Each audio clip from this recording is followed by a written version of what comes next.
Annapurna studios అధినేత Nagarjuna Ramanaidu studio అధినేత దగ్గుపాటి వంశీలు వీళ్ళంతా కడు నిరుపేదలుగా మారిపోయారు. వాళ్ళ దగ్గర చేతిలో చిల్లి గవ్వ కూడా లేనట్టుంది. అందుకే రామానాయుడు స్టూడియో అన్నపూర్ణ స్టూడియోలకు సంబంధించిన ట్రేడింగ్ ఫీజు కూడా చెల్లించుకోలేని పరిస్థితిలో ఉన్నారు.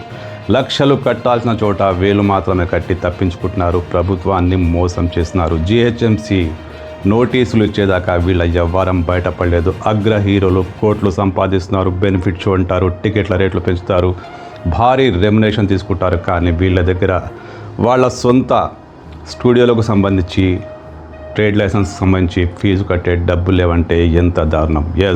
వీళ్ళు ప్రభుత్వాన్ని మోసం చేశారు.